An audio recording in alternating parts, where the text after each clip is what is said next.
ना तो ये चाउल मिसी ना तो मैदा पड़ी एकदम क्रिस्पी आउ कागज परिका पतला मांडिया डोसा को मु आज आपण मानक पई खास नहीं कि आसी।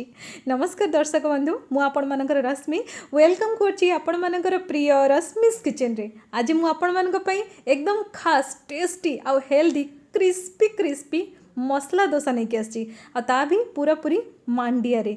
मांडिया रो डोसा तैयारी करबा बहुत सहज फ्रेंड्स। तबे चलंतु स्टार्ट करबा।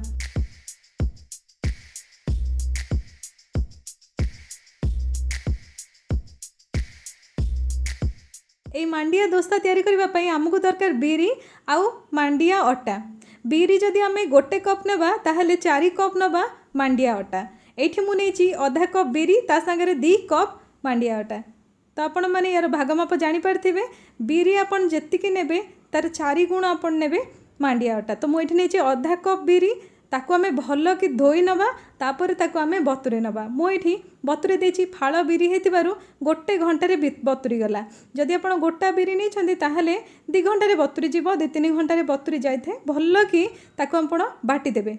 बतुरी गला परे आपण कोन करिवे भल कि बाटी देबे। तो देखंतु मु एठी बिरी को बाटी नेछि एकदम पेस्ट करके बढ़िया कि बाटीबे चिक्कण करके आ सेथिरे थिबा जो बिरीटा लागिथिला सेथिरे मु पानी देकी ताकू नै आसली। याको मैं भल केमती गोळे दबा। ए देखंतु गोळे हे गला ताकू फेंटिबा आवश्यक नाही। एबे हमें सेथिरे कोन करबा सिंपली हमर मांडिया अट्टा को इथरे मिसे दबा। ए देखंतु मु केमती मिसेई नोची। जति कि आपण बिरी नेबे तार 4 गुण नेबे मांडिया अट्टा। तो एटा बहुत ही इजी आ बहुत ही बढ़िया क्रिस्पी हमर ये चकुली हम। चकुली तो नुह डोसा हम। एक्चुअली बहुत क्रिस्पी होता है आ बहुत ही टेस्टी होता है। बहुत हेल्दी कहीं मांडिया आम देहपाई बहुत ही हेल्दी बहुत भल। तो चलते ये आम आउ टे पानी मिसेबा आकु भल कि गोले नबा जमती गोटे आण प्रस्तुत हम। हाथ को परिष्कार करके हाथ में आप गोले नियंतु आहरी बढ़िया कि गोले हम।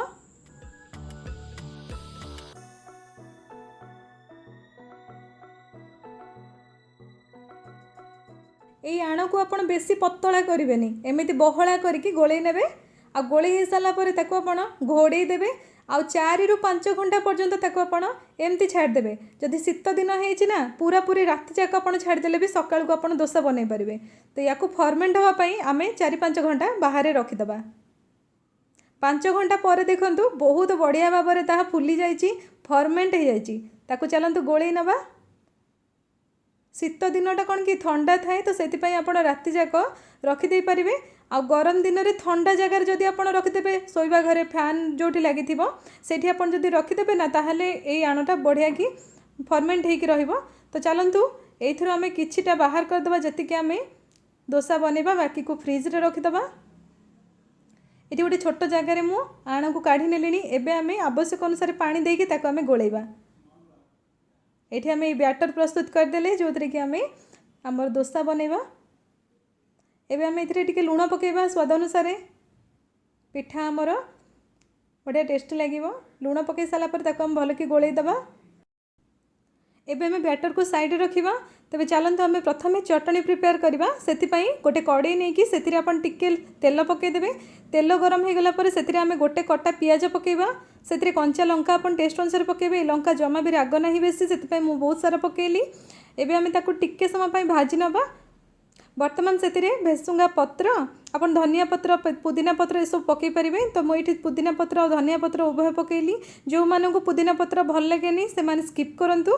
एथिरे आमे गोटे मुठा बादाम पकेले। बादाम जगह आपण नड़िया भी पकई पारिबे। बादाम टिके भाजी गला परे दिकोला रसुण आउ टिके अदा भी पकेबा। एबे आमे सेतिरे कटा टमाटो पकेबा। एबे आमे लुण पकेबा स्वाद अनुसार आ ताको भल कि गोलेई दबा। याकू आमे टिके समय पई घोड़े दबा आ स्लो आंच करदबा। गोटे मिनिट रे हमर टमाटो सॉफ्ट हो जिवो।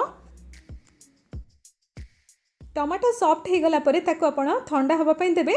तापरे ताको आपण ग्राइंड कर देबे। ग्राइंड कले आपणकर चटनी रेडी हो जिवो।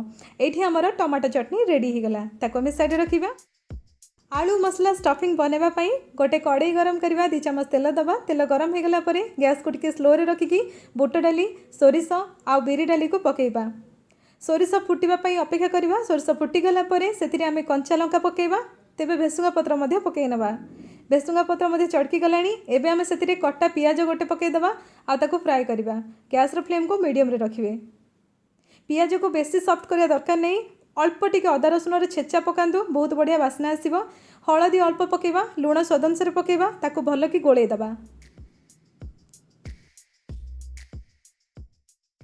आलू ऑलरेडी मु प्रथम सिझेकी रखी, ताको मु टिके एमती हाथ रे ही चकटिकी पकई देबी, भल कि गोळेई दबा। एबे आमे सेतिरे धनिया पत्र खूब सारा पकेबा, एतिरे बहुत बढ़िया टेस्ट लगी थाए। लेंबू टिके चिपुड़ी नबा, भल कि गोळेई दबा। वर्तमान सेतिरे आमे 2-3 चमच पानी मिसेबा, ताको भल कि गोळेई दबा। एतिरे कोन हबो ना, लूण लंका जहाँ भी आमे मिसेचे आलू रे बहुत भल भाव में परफेक्टली मिसी जिवो। आमर आलू मसला पूरा वर्तमान रेडी ही गला, ताको आमे काढ़ी की साइड रे रखि नबा। एबे टाइम आसीगला आमर क्रिस्पी मसला डोसा तैयारी करबा पई। सेति तावा को गरम करबा। तावा गरम हो गला परे 2 बूंदा तेल देबे, आउ भल कि पोछि भी देबे। सेते तेल रखिया पई जमा देबेनी।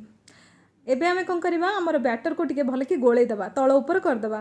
तबे चलंतु, तावा भी आमर गरम अछि। एबे आमे चकुली परिका याको एमती बुलेई दबा। एकदम पतला करके बुलेइबे, मोटा करबेनी, पतला कर देबे। जेतेबेले आपण एमती बुलौथबे ना, गैस रो फ्लेम को टिके स्लो कर देबे। एबे जेतेबेले बुलेइबा सारिबे, तेबेले गैस रो फ्लेम को मीडियम किबा हाई भी आपण करि परिबे। ऊपरटा टिके सुखी गला परे ता ऊपर आपण सोरिष तेल किबा घिओ किबा रिफाइन तेल, जहाँ भी आपण पाखरे तेल अछि, तेल पकेबे। एबे आमे ता ऊपर आलू मसला पूरा, ता ऊपर टिके पियाज, धनिया पत्र एवं कंचा लंका, जहाँ भी आपण चॉइस अनुसार पकेबे, ताको आमे एमती फेले दबा, एई परिका कर दबा। एबे देखंतु, एठी हमर पतला पतला डोसा देखंतु रेडी ही गला, ऑटोमेटिकली छाड़ी गला। देखले ना, मु एठी ए पैन रे तयारी करछि बोली, जदि आपण लुहा तावा रे भी बनेबे, आपणकर ए पिठा बढ़िया बनिबो। ए देखंतु केते पतला है कि हमर ए डोसा प्रस्तुत होछि। सेकंड टाइम बनेला बेले पुणी थरे पोछि देबे, तेल पकेया दरकार नहीं। पुणी थरे हमर बैटर को आमे एकदम पतला करके ताको स्प्रेड करबा। देखले ना केते बढ़िया होछि।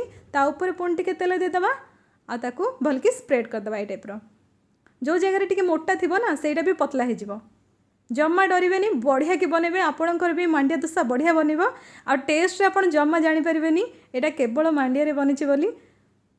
पूरा बिरी डोसा भलिया लागिबो। ता ऊपर आमे एमती आलू मसला पूरा, ता ऊपर पियाज, कंचा लंका, धनिया पत्र दबा। ता ऊपर चाहिए आपण अधिक तेल भी दे परिबे। आपण जेमिति तेल जदि न खाउचंती, तेबे भी आपणकर ए डोसा बढ़िया कि हबो। देखंतु केते क्रिस्पी हेछि, केते बढ़िया हेछि। चटनी आउ आलू मसला सहित आम ताको सर्व करूचे। या सांगरे आपण सांबर भी खाई परिबे, जेमिति चाहिए आपण याको सर्व कर परिबे। देखंतु केते बढ़िया कि बनिगला आमर क्रिस्पी क्रिस्पी आमर ए मांडियार डोसा। आपण भी घरे निश्चय ट्राए करंतु। मु आपन देखौछि केते क्रिस्पी हेछि आ केते पतला हेछि। पूरा पूरी कागज भलिया जेमति बिरी डोसा जे आपण करूछंती ना, एक्जेक्टली सेमति हबो। पूरा पूरी क्रिस्पी हबो। आउ जदि आपण तैयारी करिवे, जाइके जानि परिबे केते क्रिस्पी होछि। आउ एथिरे जम्मा भी चाउल पड़िनी, मैदा पड़िनी, केते पतला हेछि डोसा। चटनी सांगरे खाए पे बढ़िया लागिबो। आपण याको निश्चय बनेबे। तेबे दर्शक बंधु, आपण माननकु ए रोसेईटा केमिति लागिला मते निश्चय कमेंट बॉक्स रे जणेबे। जदि भल लागिला ताले वीडियो को लाइक कर देबे, समस्तंक संगरे शेयर करिवे। आ आगो को आस्तबो सब वीडियो देखिया पई मो चैनल रास्मिस किचन को सब्सक्राइब करिवे एवं पाखरे थिबा बेल आइकन को मध्य प्रेस कर देबे।